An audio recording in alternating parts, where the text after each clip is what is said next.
கற்பி, புரட்சி செய், ஒன்று செய். வாழ்க அம்பேத்கர், வாழ்க பெரியார், வளர்க நம் சமத்துவ ஜனநாயகம். ஜெய்பீம் அகாடமியின் சார்பாக உங்கள் அனைவருக்கும் என்னுடைய அன்பார்ந்த வணக்கம். நம்மளுடைய வியூவர்ஸ்க்கு ஒரு அறிவிப்பு. நம்மளுடைய பயிற்சி மையத்தில் வாரந்தோறும் 2 தேர்வுகள் உங்களுக்கு வச்சு கொடுக்குறோம். ஸோ ஞாயிற்றுக்கிழமை ஒரு தேர்வு, புதன்கிழமை ஒரு தேர்வு. ஸோ இந்த நிறைய மாணவர்கள் தேர்வில் இணைந்து வாட்ஸ்அப் குரூப்பில் டெஸ்ட் எழுத போகிறாங்க இனிமேல்.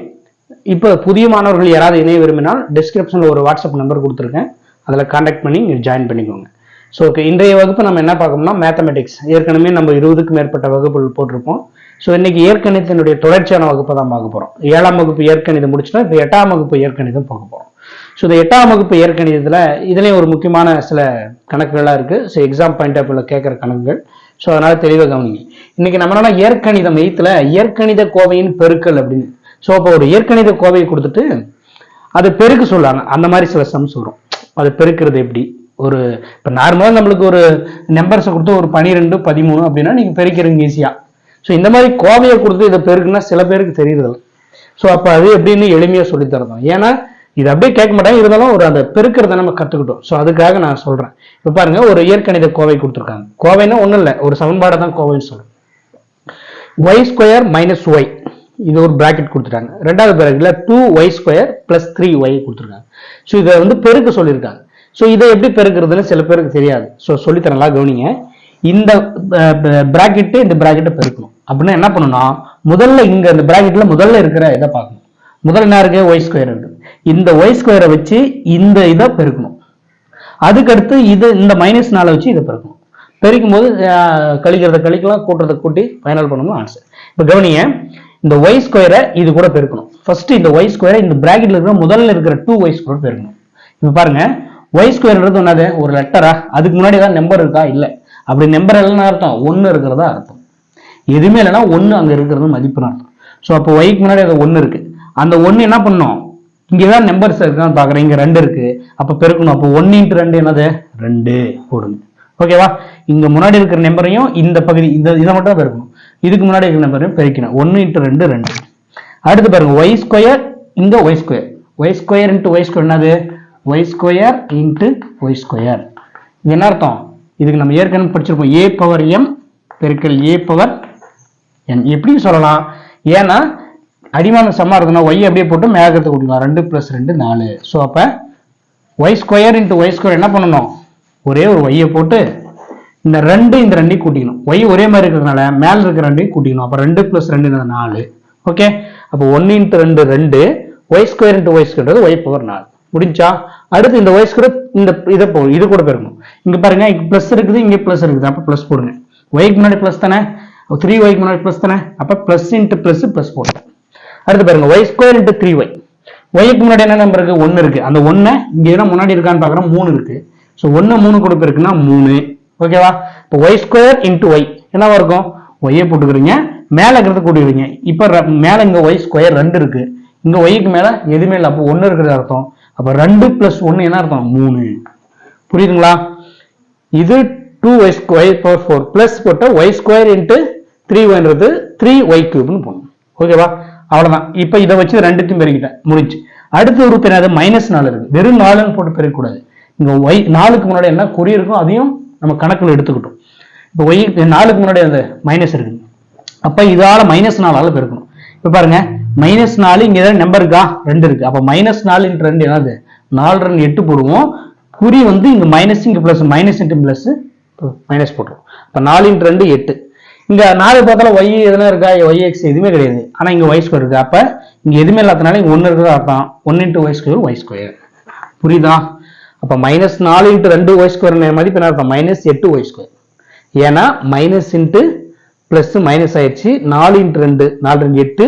இங்க எதுவுமே இல்லை, அதனால y அப்படியே y² வந்துடும். திருப்பி இந்த மைனஸ்னால இது கூட பெருக்கணும். இங்க பாருங்க, மைனஸ் இருக்குது, இங்க பிளஸ் இருக்கு. அப்ப மைனஸ் இன்ட்டு பிளஸ் மைனஸ்.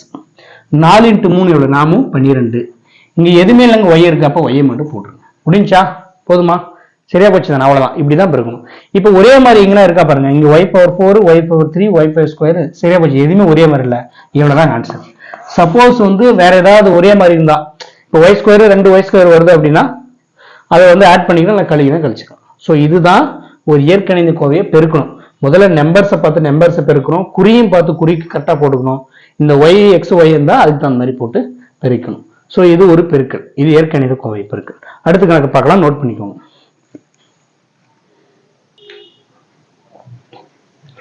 அடுத்து வினாக்களை கவனிங்க. 7p⁻3 மற்றும் 2p² அதுக்கு ஒரு பிராக்கெட் போட்டு ஒரு ஸ்கொயர், இதனுடைய பெருக்கற் பலன் என்னன்னு கேட்குறாங்க. இதுக்கு ஆப்ஷன்ஸ் கொடுத்துருக்காங்க. 14p⁻12, பி ஆப்ஷன்ல 28p⁻7, சி ஆப்ஷன்ல 9p⁻7, டி ஆப்ஷன்ல 11p⁻12. ஸோ இது எப்படின்னு பெருக்கற் பலன் இந்த மாதிரி கொடுத்து கேட்பாங்க. இது ரெண்டுத்துக்கு பெருக்கிற மதிப்பு என்னன்னு இப்போ பாருங்க. இப்போ போடலாம். என்ன கொடுத்துருக்காங்க? ஒன்று 7p போட்டு பவர்ல 3 பெருக்கல் 2p², இதுக்கு ஒரு பிராக்கெட் போட்டு ஸ்கொயர், இது ரெண்டுத்தையும் பெருக்க சொல்லிட்டு அதனால பெருக்க போட்டேன். இப்போ பாருங்க, முதல்ல இங்க ஒரு பிராக்கெட்ல ஒரு ஸ்கொயர் இருக்கு, இதை முதல் கிளியர் பண்ணணும். இப்போ நம்ம என்ன சொல்லுவோம்? 2 ஸ்கொயர் என்ன அர்த்தம்? 2 டைம் போடுற மாதிரியா? ஸோ அந்த மாதிரி முதல்ல இதை முடிக்கணும். ஸோ இது வந்து அப்படியே இருக்கு வச்சுக்கணும். 7p3 அப்படி இருக்கு. இங்க பாருங்க, இதை ஸ்கொயர் பண்ண 2 மேல ஸ்கொயர் இருந்தா அப்ப என்ன அர்த்தம்? இங்க 2 ஸ்கொயர் போடலாமா? 1 ஸ்கொயர், இங்க 2 ஸ்கொயர், அப்ப 2 ஸ்கொயர் மதிப்பு என்ன அர்த்தம்? 2 4 போடலாமா? 4 போட்டுக்கலாம். இங்க p⁻², அதாவது a⁻m இன்ட்டு n, இது நான் ஃபார்முலா படிச்சிருக்கோம். அப்படின்னா அர்த்தம் a⁻am, mn போடுவோமா? நான் படிச்சிருப்போம். a⁻m அதுக்கு ஒரு பிராக்கெட் போட்டு n இருந்தா a⁻m, இது ரெண்டுத்தையும் பெருக்கணும். a அப்படியே போட்டு இந்த n m பெருக்கணுன்றதான் ரூல். இதே வந்து a⁻m இன்ட்டு a⁻n-னா மேல இருக்கிறத கூட்டிக்கணும்.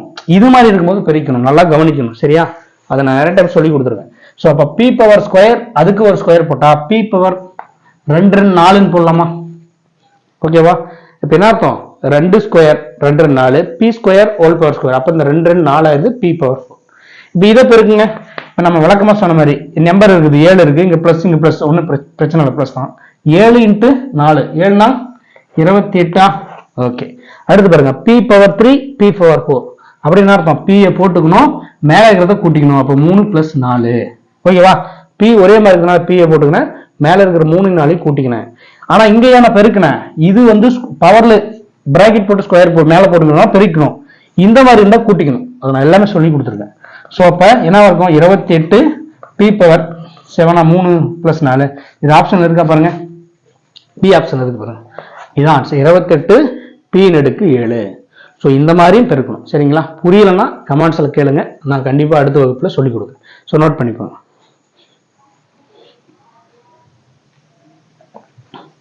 அடுத்த கொஸ்டின்ஸ் கவனிங்க. மூன்றாவது கேள்வி.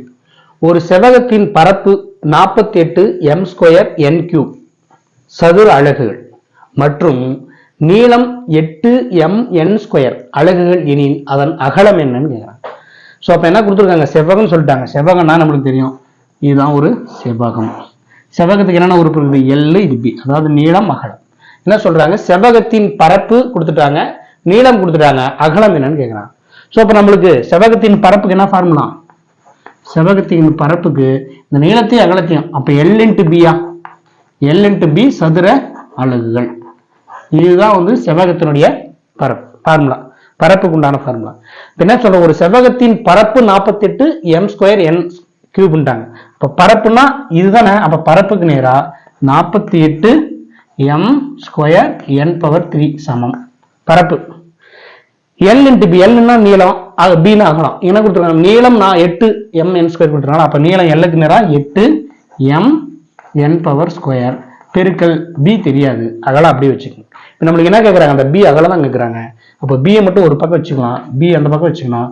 இது இந்த பக்கம் வரும்போது என்ன மாறும்? வகுத்தல் மாறுமா? ஏற்கனவே இங்க 48 m² n⁻³ இருக்குது, டிவைட்ல வரும்போது 8 mn². ஓகேவா? இப்போ இதை சுருக்கணும்னு ஆன்சர். இப்போ இதை அடிச்சு பார்க்கலாம். 8ஆம் வகுப்புல அடிக்கலாம் பாருங்க. நம்பர்ஸை நம்பர் கூட அடிக்கணும், இந்த இது லெட்டர்ஸ் தான் அடிக்கணும். 8 ஓர் 8 8, 5 8 40, 6 8 48. ஸோ அப்போ 6 8 48. இப்போ பாருங்க, இங்க m பவர்ல 1 இருக்கு, m இருக்குன்னா மேல 1 இருக்கு, இங்க 2 இருக்கு. இங்க ஒரு m அடிச்சோம்னா இங்க இந்த 2 mல ஒரு m கேன்சல்னா ஒரு m வந்துருச்சா? புரியுதானே? இப்போ m² அர்த்தம் m × m அர்த்தம். கீழே ஒரு m இருக்குது, ஒரு m அடிச்சா ஒரு m, அதனால தான் ஸ்கொயர் அடிச்சிட்டேன். ஓகேவா? அப்போ ஸ்கொயர் கேன்சல் ஆகுது. இங்க பாருங்க n⁻² இருக்கு, இங்க n⁻3, இதுதான் அதிகமா இருக்கு, கீழே கம்மியா இருக்கு. இது n அடுக்கு 3 அர்த்தம் n × n × n. இது 2னா n × 2. அப்ப இந்த எண்ணுக்கு இந்த எண்ணு, இந்த எண்ணுக்கு இந்த எண்ணு அடிச்சிட்டோம், பேலன்ஸ் ஒண்ணுமே இருக்கு. அப்ப இதை ஃபுல்லா அடிச்சுட்டு இந்த 3 மட்டும் அடிச்சிடலாமா? ஓகேவா?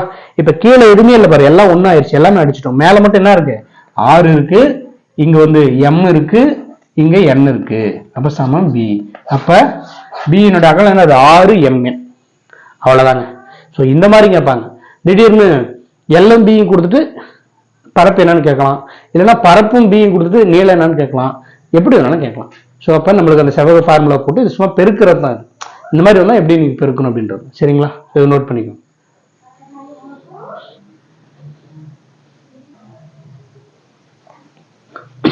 அடுத்து கவனிங்க. இப்ப இந்த பாடத்துல இந்த மாதிரி ஃபார்முலாஸ் வச்சு கணக்கு வரும். நம்மளுக்கு ஏற்கனவே நான் ஒரு சின்ன கிளாஸ்ல சொல்லியிருப்பேன். a plus b whole square, a minus b whole square, a square plus b square, இதுக்கெல்லாம் ஃபார்முலா சொல்லியிருப்பேன். இப்போ அதை விட இன்னும் கொஞ்சம் பெரிய ஃபார்முலா. இது a plus b whole cube, இது a minus b whole cube. அந்த மாதிரி அது ஸ்கொயர்ல பார்த்தா இது கியூப். ஸோ இந்த ஃபார்முலா தெரிஞ்சதுன்னா கண்டிப்பா ஒரு கொஸ்டின்ஸ் எழுதலாம். இந்த மாதிரி கேட்பாங்க. ஏதாவது ஒரு மதிப்புகளுக்கு பின்னாடி நம்ம கணக்கு போடுவோம். இந்த ஃபார்முலா வச்சு சில கணக்குகள் வரும். ஸோ இந்த ஃபார்முலா தெரிஞ்சாதான் அந்த கணக்குகள் போட முடியும். ஸோ மனப்பாடம் பண்றதுனால பண்ணிக்கலாம், இல்லைன்னா நம்ம இண்டிவிஜுவலா போட்டு கண்டுபிடிக்கலாம். போட்டோம்னா கொஞ்சம் லேட் ஆகும். இது மெமரி கூட பண்ணிக்கலாம். a plus b whole square formula மனப்பாடம் பண்ண மாதிரி இதையும் பண்ணிக்கணும். இப்போ பாருங்க, a plus b whole cube, இதுக்கு ஒரு formula a cube plus 3a square b plus 3ab square plus b cube. ஞாபகம் வச்சுக்கணும். அதே மாதிரி a மைனஸ் பி, இதுக்கு அப்படியே வேரியேஷன் ஒன்றும் இல்லை. இங்க மைனஸ் குறி வருது நடுவில். அதே மாதிரி இந்த இடத்துல ஒரு மைனஸ், இங்க ஒரு மைனஸ், சரி opposite. a cube minus 3ab square plus 3ab square minus b cube. அதே ஒரே மாதிரி. ஓகேங்களா? ஓகே. அடுத்து மூன்றாவதாக x plus a, x plus b, x plus c, இந்த வடிவத்தில் கூட இதை கேட்பாங்க. ஸோ அதுக்கு வந்து x cube plus a b c, இதுல 3 கூட்டுறாங்க, x square plus ab plus bc plus ca into x plus abc. So இதெல்லாம் மனப்பாடம், மெமரி புக்ல இருக்கணும் ஃபார்முலாஸ். இதெல்லாம் மனப்பாடம் பண்ணணும், வேற வழியே இல்லை, பண்ணிதான் ஆகும். a cube plus b cube, a plus b into a square minus ab plus b square. அடுத்து a cube minus b cube, அது இதே தான் மைனஸ் கொடுத்துருக்காங்க. அப்போ a minus b, a square plus ab plus b square. So இந்த formula வந்து குழப்பமா இருக்கும், பயப்படாதீங்க. அப்பப்போ கொஞ்சம் கொஞ்சமாக ஞாபகப்படுத்தி மெமரி வச்சுக்கோங்க. இந்த ஃபார்முலாஸ் வந்து மறக்கவே கூடாது.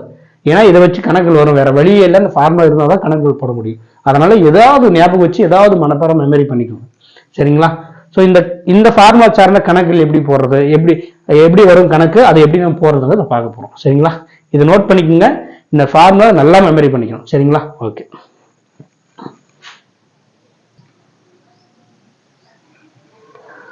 இந்த கொஸ்டின்ஸ் கவனிங்க. X square minus y square சமம் 16, x square minus y square சமம் 16 மற்றும் x plus y equal to 8 எனில் எக்ஸ் மைனஸ் ஒய் அதனுடைய மதிப்பு கேட்குறேன். ஸோ நம்ம டக்குன்னு நம்ம அந்த ஃபார்முலாஸ் நான் போன கிளாஸில் சொல்லி கொடுத்த ஃபார்முலா இந்த வகுப்பில் இருக்கும். அதனால தான் எழுதி போடல, ஏற்கனவே சொன்னதுனால. இது என்ன வடிவத்தில் இருக்கு? A square minus b square வடிவத்தில் இருக்கா? A square minus b square வடிவத்தில். அப்போ என்ன இருக்கும்? A plus b into a minus b. இதுதான் ஃபார்முலா. இந்த ஃபார்முலா மெமரி பண்ணிக்கணும். A square minus b square formula. இப்போ சப்ஸ்டிட் பண்ணணும். இப்போ என்ன சொல்லியிருக்காங்க? X square minus y square 16ன்ட்டாங்க. இப்போ இது இந்த வடிவத்தில் இருக்கா? ஏ ஸ்கொயர் மைனஸ் பி ஸ்கொயர்ன்றது தான் x square minus y square. So அப்போ இதனோட மதிப்பு 16னா அப்போ ஏ ஸ்கொயர் மைனஸ் பி ஸ்கொயரோட மதிப்பு 16 போட்டேன். சமம் ஏ பிளஸ் பி. அப்போ எக்ஸ் பிளஸ் ஒய் என்ன இருக்கு? 8 இருக்கா? இந்த வடிவத்தில் இருக்குன்னா 8. அடுத்து எக்ஸ் மைனஸ் ஒய் தெரியாது, அதனால எக்ஸ் மைனஸ் ஒய்யை அப்படியே வைக்கிறேன். அதனால எக்ஸ் மைனஸ் ஒய்யை அப்படியே வைக்கிறேன். புரியுதுங்களா? இந்த ஃபார்முலா வடிவே இது கொடுத்துருக்காங்க, அதனால தான் இது மாதிரி எடுத்துக்கணும். ஏ ஸ்கொயர் மைனஸ் பி ஸ்கொயர்ன்றது இந்த வடிவம், அதனால தான் 16. ஏ பிளஸ் பின்றது எக்ஸ் பிளஸ் ஒய், அதாவது ஏ வந்து எக்ஸாவும் பி ஒய்யாவும் எடுத்துக்கிட்டாங்க. ஸோ அப்போ 16, 8 இது ஓகே. இப்போ நம்மளுக்கு என்ன தேவை? எக்ஸ் மைனஸ் ஒய் தானே தேவை, அது மட்டும் அந்த பக்கம் வைக்கலாம். அப்போ எக்ஸ் மைனஸ் ஒய் அந்த பக்கம் வைங்க. இந்த 8 இது கூட பெருக்கல்ல தானே இருக்கு, இந்த இடத்துல பெருக்கலுக்கு தானே அர்த்தம். ஸோ அப்போ பெருக்கல இருக்கிற மதிப்பெண் இந்த பக்கம் வந்தா வகுத்தல்ல மாறும். அப்போ 16 ஏற்கனவே இங்க இருக்கு, இந்த 8 வகுத்தல்ல வந்தா கீழே வந்துருதா? இப்போ இதை அடிச்சோம்னா ஆன்சர் 4 8 8 2 8 16. அப்ப எக்ஸ் மைனஸ் ஒய் சமம் 2. ஆப்ஷன்ல இருக்க பாருங்க, சி ஆப்ஷன்ல இருக்கு 2. ஸோ ஆன்சர் இதுதான். ஸோ அப்ப இது இந்த மாதிரி கொடுத்துருவாங்க. இந்த ஃபார்முலா டக்குனு மைண்டுக்கு வந்துடணும். இந்த ஃபார்முலா மெமரி இருந்தால் தான் டக்குனு ஃபார்முலா போட்டு அது எதுக்கு ஆன்சர் பண்ணலாம் போட்டு ஆன்சர் போடணும். ஸோ இதுக்கு மதிப்பு வந்து 2 நோட் பண்ணிக்கணும்.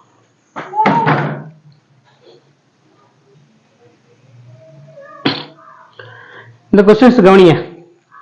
p பிளஸ் கியூ பிராக்கெட் போட்டாங்க, அடுத்து இன்னொரு பிராக்கெட்ல p power square minus p q plus q square இப்படி இருக்கு என்பது டேஷுக்கு சமம் அப்படின்றாங்க. ஸோ நம்ம என்ன பண்ணோம், ஒன்றும் இல்லை, இதை பெருக்க சொல்லியிருக்காங்க, பெருக்கிற மதிப்பு என்னன்னு கேட்டுருக்கோம். நம்ம ஏற்கனவே ஃபர்ஸ்ட் ஒரு இது சொன்னோம். இது ஆப்ஷன்ஸ் வந்து ஏ வந்து p q plus q power q plus p p plus q whole power 3, அப்புறம் சி பார்த்தோம்னா p q minus q q, அடுத்து டி ஆப்ஷன் வந்து p minus q whole cube. So இது எது வேணாலும் ஆப்ஷன்ஸ் வரும், ஆப்ஷனில் எது வேணாலும் கரெக்டாக வரும். எப்படின்னு கண்டுபிடிக்கலாம். இப்போ நம்ம வழக்கமாக போடுற மாதிரி பெருக்கலாம். என்ன கொடுத்துருக்காங்க அதெல்லாம் பி பிளஸ் கியூ எழுதிக்கோங்க, பிராக்கெட் போட்டு p square minus p q plus q square. ஓகேவா, ஒன்றும் டென்ஷன் ஆகாதீங்க. நான் ஃபர்ஸ்ட்டு சொல்லிக் கொடுத்தேன் பெருக்கல் அதே மாதிரி தான். இப்போ இந்த பிஐ இது கூட பெருக்கணும், அடுத்து இந்த கியூ இது கூட பெருக்கணும். கடைசி சுருக்கணும்னா இதில் ஏதாவது ஒன்று வரும். பாருங்க, பிக்கு முன்னாடி என்ன இருக்கு, மதிப்பெண் 1 தான் இருக்கு. இங்க பி ஸ்கொயர் பெருக்கணும், அப்போ முன்னாடி 1 தான் இருக்கு. 1 பெருக்குனா 1 தான், பிரச்சனை இல்லை. அப்போ பி இன்ட்டு பி ஸ்கொயர் அர்த்தம், பியை போட்டுக்கிறீங்க, மேலே 1 இருக்கிறதா தான், கீழே 2, 1 + 2 3. ஓகேவா, பிஏவும் பி ஸ்கொயரும் பெருக்குனா பி பவர் 3. அடுத்து இந்த பிஏ திரும்பி இது கூட பெருக்கணும். இங்க பாருங்க, பிக்கு முன்னாடி பிளஸ் இருக்கு, இங்க பிக்கு முன்னாடி மைனஸ் இருக்கா, அப்ப பிளஸ் இன்ட்டு மைனஸ் மைனஸ் போடுங்க, போட்டேன். பி எது கூட பெருக்குனா பி இன்ட்டு பி எவ்வளவு, பி ஸ்கொயரா, அப்புறம் கியூ வந்து கியூ வந்து, புரியுதா? அப்ப பி இன்ட்டு பி கியூ சொல்றாங்க. பெருக்கும் போது பி பின்னா பி ஸ்கொயரு, 1 கியூ வந்து கியூ ஆயிடும். ஓகே, அப்ப பி ஸ்கொயர் கியூ. ஓகேவா, புரிஞ்சுங்களா? அடுத்து பாருங்க, அடுத்து இந்த பி ஆல இதை பெருக்கணும். இங்க பிளஸ் இருக்கு, இங்க பிளஸ் இருக்கு, அப்ப பிளஸே போடலாம். பி இன்ட்டு கியூ ஸ்கொயர்ன்றது பி கியூ ஸ்கொயர். ரெண்டு ஒரே மாதிரி இருந்தா போடலாம், வெவ்வேறு இருந்தனால பி அப்படியே போடுறோம், கியூ ஸ்கொயர் பெருக்குனா அப்படியே போடுறோம். இப்போ பி ஆல பெருக்கி முடிச்சிட்டுமா, அடுத்து இந்த கியூ ஆல பெருக்கிறோம். இப்போ பாருங்க, கியூ ஆல பெருக்கிறேன், இங்க பிளஸ் இருக்கு, இங்கே பிளஸ் இருக்கு, அதனால பிளஸ். கியூ இன்ட்டு பி ஸ்கொயர்ன்றது பி ஸ்கொயர் கியூனையும் போடலாம், இல்லைன்னா கியூ பி ஸ்கொயர்னு போடலாம், எப்படி வேணாலும் போடலாம். ஓகே, அடுத்து பாருங்க, இந்த கியூவால இதை பெருக்கலாம். இங்க பிளஸ் இருக்கு, இங்க மைனஸ் இருக்குது, plus into minus minus. Q into p கியூன்றது என்ன அர்த்தம், பி ஒரே ஒன்று தான் இருக்குது, அதனால பி போட்டா கியூ 2 இருக்கிறதுனால q into q q square, அப்ப பி கியூ ஸ்கொயர். புரியுதா? கியூ அது கூட பெருக்கும் போது plus minus, plus into minus minus போட்டேன். கியூ வந்து இங்க ஒரு கியூ இருக்குது, அந்த கியூ பெருக்கா கியூ ஸ்கொயர், பி தனியா இருக்கிறதுனால பி கியூ, பி அப்படியே போடுறோம் இங்க போட்ட மாதிரி. முடிஞ்சா? அடுத்து இந்த கியூ இது கூட பெருக்குங்க, கியூ முன்னாடி பிளஸ், இந்த கியூ ஸ்கொயருக்கு முன்னாடி பிளஸ், அப்ப பிளஸ் இன்ட்டு பிளஸ் பிளஸ், அப்ப கியூ இன்ட்டு கியூ ஸ்கொயர் ஒரே மாதிரி, அப்ப கியூ போட்டுக்கிறீங்க, மேல இதுக்கு மேல 1 இருக்கிறதுக்கு 2, அப்ப 1 + 2 3. முடிஞ்சா? இப்ப பி ஆலையும் பெருக்கிட்டோம், கியூ ஆலையும் பெருக்கிட்டோம். இப்ப ஏதாவது சுருக்க முடியுமா பார்க்கலாம், ஒரே மாதிரி இருக்கான் பாரு, பி கியூப் இருக்குது, வேற ஏதாவது பி கியூப் இருக்குதா, கிடையாது. ஓகேவா? இப்ப அடுத்து பாருங்க, பி ஸ்கொயர் கியூ, இதே மாதிரி பி ஸ்கொயர் கியூ இருக்கா பாருங்க, இதா இருக்கு பாருங்க, இங்க இருக்கா, இங்க மைனஸ் பி ஸ்கொயர் கியூ, இங்க பிளஸ் பி ஸ்கொயர் கியூ, அப்ப 2 கேன்சல் ஆயிடும். ஏன்னா -1 + 1ன்றது என்ன அர்த்தம், 0 வருதா, அந்த மாதிரி கேன்சல் ஆயிடும். அடுத்து பி கியூ ஸ்கொயர், இங்க மைனஸ் பி கியூ ஸ்கொயரா, இங்க பி பிளஸ் பி ஸ்கொயர் இருக்குது, இங்க மைனஸ் பி கியூ ஸ்கொயர் இருக்குது, அப்ப இதையும் கேன்சல். முடிஞ்சா? அப்ப பேலன்ஸ் என்ன இருக்குது, p q plus q q. Okay, இதே ஆப்ஷன்ல இருக்கா பாருங்க, p q plus q, first ஆப்ஷன்ல ஏ ஆப்ஷன் இருக்கு பாருங்க, அவ்வளவுதாங்க. ஸோ இந்த மாதிரி அந்த ஃபர்ஸ்ட் ஒரு பெருக்கல், இந்த மாதிரி இந்த வகுப்புல இந்த பெருக்கல் சார்ந்து தான். ஸோ இந்த மாதிரி தான் பெருக்கணும். முதல்ல அந்த எண்களை பார்த்து எண்களை பெருக்கணும், அப்புறம் அந்த நம்ம லெட்டர்ஸ் பெருக்கணும், அடுக்குகள்லாம் கரெக்டாக போடணும். இப்போ நீங்க வந்து திடீர்னு இந்த வகுப்புகளை பார்த்தா புரியாது. இதுக்கு முன்னாடி நடந்த வகுப்புகளை கொஞ்சம் கொஞ்சமாக கவனிச்சுட்டு வரும்போது தான் முன்னாடி என்னென்ன அந்த கான்செப்ட்லாம் இருக்கும், அந்த ஏ பவர்ல எம்என் வர மாதிரி அந்த கான்செப்ட். ஸோ அதெல்லாம் கற்றுட்டு வந்தால் தான் ஒவ்வொன்றா படிப்படியாக போடுவோம். இப்போ நான் புதுசாக மேக்ஸ் கற்றுக்கிறவங்க திடீர்னு வந்து இந்த வகுப்புல உட்காந்தா ஒன்றுமே புரியாது. முன்னாடி நடந்ததெல்லாம் கவனிச்சுட்டு வந்தால் தான் புரியும். உங்களுக்கு பிளேலிஸ்ட்ல கொடுத்துருப்பேன், புதுசாக பார்க்குறவங்க அந்த பிளேலிஸ்ட்ல ஃபர்ஸ்ட் வகுப்புல இருந்து கவனிச்சுட்டு வந்தால் தான் இது புரியும். சரிங்களா? ஸோ இன்றைய வகுப்புல இந்த மாதிரி இந்த இயற்கணிதம் அதில் எப்படி பெருக்கிறது, சில அந்த ஃபார்முலா வச்சு எப்படி போடுறதெல்லாம், இன்னும் நிறைய கணக்கு பெருக்குகள் இருக்கும், ஃபார்முலாஸ் வச்சு போடுற மாதிரி இருக்கும். ஸோ அதெல்லாம் நீங்க ப்ராக்டிஸ் பண்ணணும். நான் எல்லாமே நடத்திட்டுனா உங்களுக்கு கற்றுக்க முடியாது. நீங்க இது ஒரு ஐடியாஸ் தெரிஞ்சு, ஒரு ஐடியா தான், நான் ஐடியாவை தான் கொடுப்பேன். சில கணக்குகளை போட்டு ஐடியாஸ் கொடுத்துருவேன். நீங்க அந்த ஐடியாஸ் வச்சு நீங்க மற்ற கணக்கெல்லாம் போட்டு ஆன்சர்ஸ் வருதா இல்லையா, கத்துக்கிட்டீங்களா இல்லையா, அப்படி இல்லைன்னா டவுட்ஸ் கேட்டு நீங்க படிக்கணும். அதுக்கப்புறம் டெஸ்ட் வைக்கும்போது அதை எழுதும்போது உங்களுக்கு கிளியர் ஆயிடும். ஸோ இந்த மாதிரி போனோம்னா ஒண்ணுமே தெரியாதவங்க மேக்ஸ், ஏன் நிறைய பேர் சொல்லியிருக்காங்க, இது வரைக்கும் எனக்கு எதுவுமே தெரியாம இருந்தேன், ஆனா இப்போ ஓரளவுக்கு நான் கத்துக்கிட்டேன் சார். நிறைய பேர் என் கூட இங்க இருக்கிறவங்க கூட சொல்லியிருக்காங்க, தம்பிங்க படிக்கிறவங்களாம், சார் இது மாதிரி வந்து நான் இதுக்கு முன்னாடி மேக்ஸை பார்த்தா பயப்படுவேன், நான் எப்படி அது சால்வ் பண்ணணும், எப்படி ஆரம்பிக்கணும்னு தெரியாது, ஏதோ ஒரு ஏபிசி அடிச்சுட்டு வருவேன். ஆனா இன்னைக்கு ஓரளவுக்கு சின்ன சின்ன விஷயங்கள் நீங்க சொல்லி கொடுக்கும்போது என்னால மேக்ஸ் அட்டன் பண்றதுக்கு ஒரு தைரியம் வருது. மார்க் எடுக்கிறதுன்றது அதுக்கு அடுத்த கட்ட விஷயம். இப்போ மேக்ஸை பார்த்து பயந்துட்டு போனேன். நானும் இன்னைக்கு மேக்ஸ் வந்து ஆர்வமா ஆன்சர் வருதான்னு நான் செக் பண்ணி போட்டு பார்க்குறேன் அப்படின்னா எனக்கு நான் ஓரளவுக்கு கற்றுக்கிட்டேன், எளிமையா இருக்கு அப்படின்னு ஆர்வமா எழுதுறாங்க. ஸோ அந்த மாதிரி தான் நான் ஒரு ஐடியாஸ் தான் கொடுப்பேன். அதை நீங்க பார்த்துட்டு கவனிச்சுட்டு ஒரு ப்ராக்டிஸ் பண்ணும்போது நீங்க ஈஸியாக கற்றுக்குங்க. தாராளமாக எல்லாரும் 20 கிராஸ் பண்ணலாம்.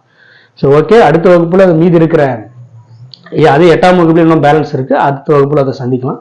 இதை கவனிச்சுட்டு ப்ராக்டிஸ் பண்ணுங்க, ஒர்க் அவுட் பண்ணி பாருங்க புக்ல. சரிங்களா? நாளைக்கு வகுப்புல அடுத்து இருக்கிற மீதி இருக்கிறத பார்க்கலாம்.